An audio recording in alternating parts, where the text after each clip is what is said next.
सभी बच्चों का हमारे YouTube चैनल एसएस एग्ज़ाम गुरुजी में स्वागत है।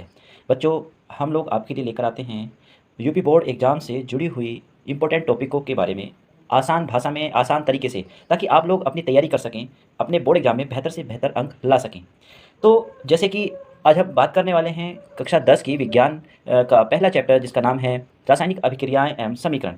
ये विज्ञान का पहला पार्ट है और पहले पार्ट में सबसे पहले जो टॉपिक आता है, जो हर बार बोर्ड एग्जाम में 1 नंबर का सवाल आता है, जिसका नाम है भौतिक परिवर्तन और रासायनिक परिवर्तन।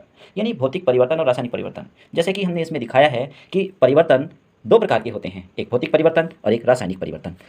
तो सभी बच्चे इसमें अक्सर कन्फ्यूज़ रहते हैं कि जैसे कि सवाल आ जाता है कि दही का जो जमना होता है, ये भौतिक परिवर्तन है या रासायनिक परिवर्तन, या मोमबत्ती का जलना या मोमबत्ती का पिघलना रासायनिक परिवर्तन है या भौतिक परिवर्तन। तो अक्सर बच्चे इसमें कन्फ्यूज़ रहते हैं। हालांकि 1 नंबर का सवाल ये एग्जाम में आता है। तो भौतिक परिवर्तन के बारे में अगर हम बात करें, तो भौतिक परिवर्तन बच्चों वह परिवर्तन होता है जिसमें केवल वस्तु की भौतिक अवस्था में परिवर्तन होता है और इस परिवर्तन से वस्तु को वापस प्राप्त किया जा सकता है।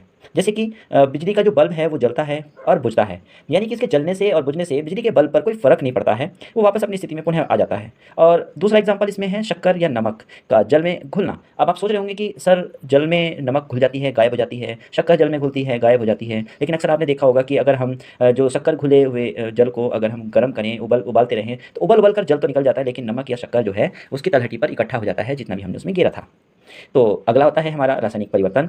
रासायनिक परिवर्तन बच्चों वह परिवर्तन होता है जिसमें वस्तु के भौतिक गुणों के साथ साथ उसके संघटक व भार में भी परिवर्तन होता है और नई वस्तु प्राप्त होती है। और खास बात इसके अंदर जो भौतिक परिवर्तन से इसको अलग करती है कि इसे वापस उसी रूप में नहीं लाया जा सकता। यानी कि अगर ये एक बार परिवर्तित हो गया तो ये वापस दूसरे रूप में नहीं आ सकता। यानी कि दूध से दही बनना। अब आप सोच ही रहे होंगे कि दही से दूध तो बन नहीं सकता। अब दूध से दही तो बन जाता है, लेकिन दही से दूध नहीं बनता है। जैसे कि कपूर का जलना। अब जैसे हम कपूर जलाते हैं, कपूर तो वाष्प में बदल जाता है, लेकिन अब आपने देखा है कभी कपूर को वापस प्राप्त किया जा सकता है इसी तरह से? नहीं। अब जैसे लोहे पर जंग लगना, सबसे बड़ा उदाहरण हमारा ये भी आता है कि लोहे पर जंग लगना। अब आप देख रहे होंगे कि जो लोहा खराब हो जाता है, जो जंग हमें प्राप्त होता है, क्या उससे हम लोहा प्राप्त कर सकते हैं? बिल्कुल नहीं।